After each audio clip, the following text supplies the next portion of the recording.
Aishwarya Lahariya, and today I'm here to figure out with you how our everyday experiences, the days we live, the observations we create, become the source of impact, and can they become that source of impact we want to see in the world? So let me start with a simple question. How do you define success? Now, for somebody, it might be landing a dream job. For somebody else, it might be buying that car they loved. For somebody else, it might be scaling Mount Everest. My next question is, how do you reach this goal? That's the impact I feel you create in the world. So if you want to climb Mount Everest, you would join rigorous training programs, better physical activations for your body, and probably community groups who are working towards the same goal. If you want to land a dream role, you would work out the education that would land you in that job. Now, this is the impact you want for yourself. The job, the car, the physical journey of reaching a summit. Now, this impact, of course, education, experiences, training are a part of the journey. What I want to focus on is how your everyday experiences become the source and a very strong foundation of reaching creative impact of this journey that you want to be, and refining it beyond your impact to the impact in your surrounding and the world at large. So I'll start with 3 simple stories from my own life, and we'll start with the first one. I was born and brought up in Akola. It's a town in Vidarbha. The region has been perennially drought-prone for the longest time I know. Back in 2005, I remember we used to get drinking water once every 8 to 10 days. I think I was privileged enough that my household had enough containers to fill water for 8 to 10 days. So many people around me were not. The caretaker of my building, the house helps, and similar strata of society. As a family, we would always store extra water so that they can fetch it from us as and when needed. This experience taught me a very important feeling: empathy. Cambridge Dictionary defines empathy as basically feeling how somebody else might be feeling. So this experience allowed me to feel that such an important resource as water is not distributed equally in the world. It allowed me to feel what somebody who is helping my mom or parents in the home to keep her home well and furbished does not have enough water to drink or use. That same year, when I did my science project, it was 2005, so I don't have pictures, but that year, my science project was a frugal makeshift planter stand that would have a container below it, so that the extra water that drips from the soil would be collected and used to re-water the plant the next day.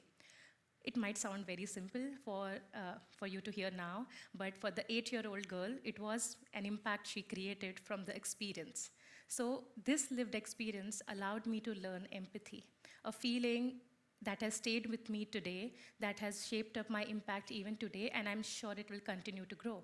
Because empathy, unlike any other feeling, is something you cannot go back from. You only keep growing better and better as you feel how somebody else might be feeling in a situation. So that was story number 1, and my first experience I wanted to talk about. Let's go to story number 2. Around 8th or 9th grade, I decided I wanted to be an astronaut. So I started researching what education should I be taking, what jobs I should be doing, what school would provide me the best scenario. And I understood I have to be an aerospace engineer to become an astronaut.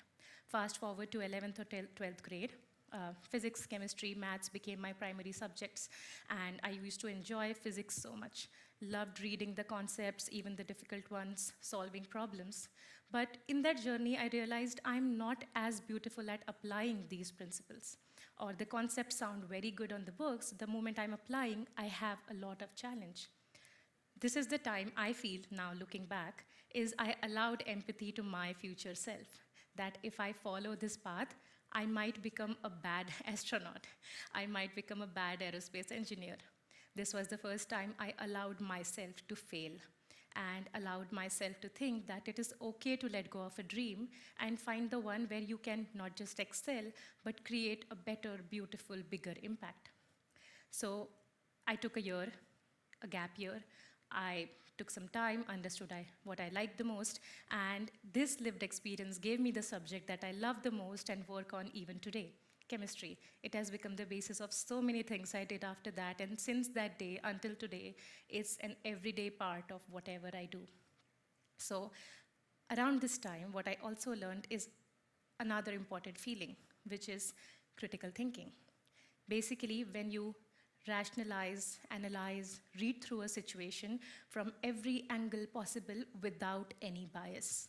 That critical thinking is very, very important because you yourself leave the bias of, okay, I wanted to become an astronaut.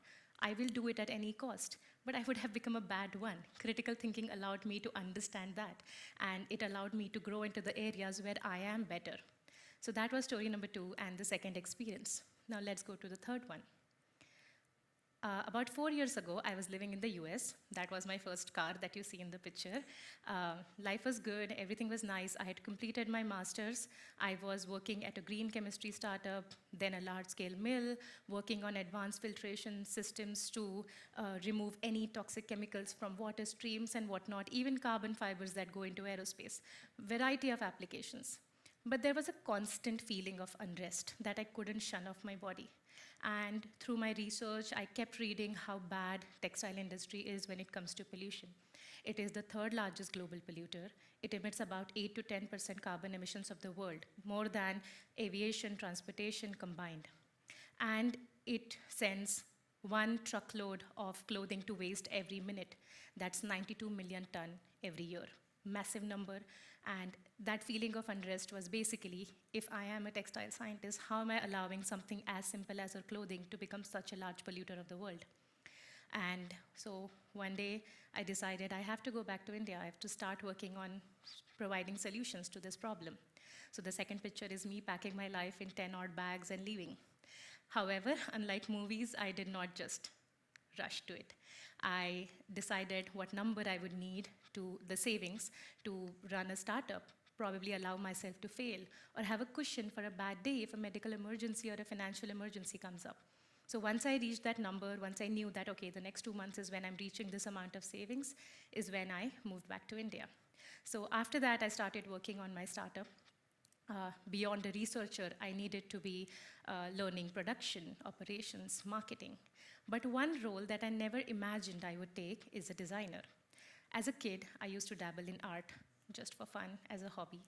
My dream of astronaut was my primary one, so I never took arts as an occupation then. But I took on this role for my startup and started working at it. And this leap of faith is my third experience, but how I like to call it is a calculated leap of faith.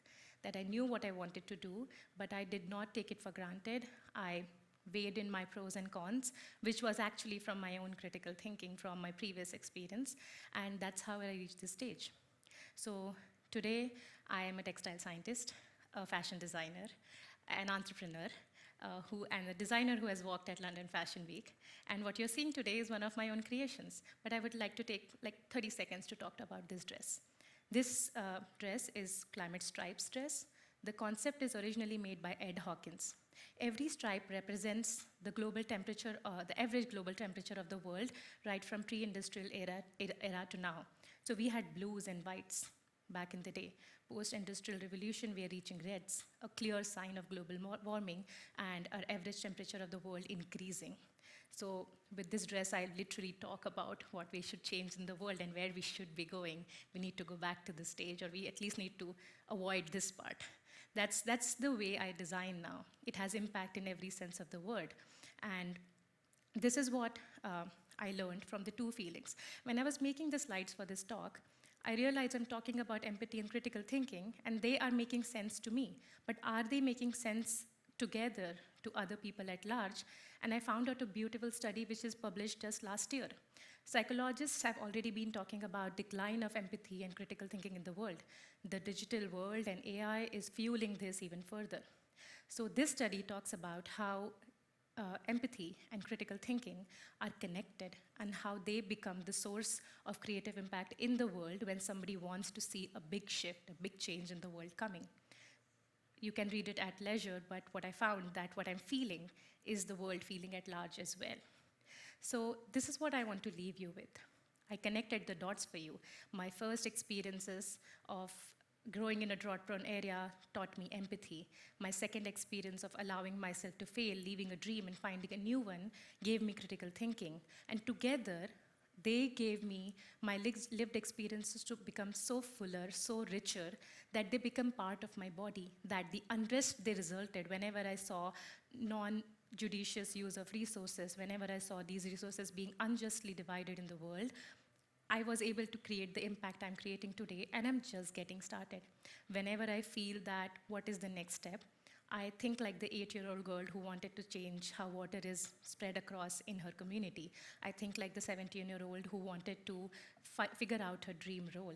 I think like the 24-year-old who wanted to see how can she create a larger impact beyond her small world into the larger planet and the world. So that is what I'm trying to say. Your lived experiences, allow them to fill yourself up. Allow them to be empathetic towards your surrounding. Think critically, leave the bias aside. Together, they can be the source of your impact becoming bigger than your summit to the summit of the world, than your dream role to the role the world can see and witness. And they can become so much more beautiful in the journey of reaching your summit. So to start with the question, can your live experiences become the source of your creative impact? They can, and I have tried and tested that myself. Thank you so much.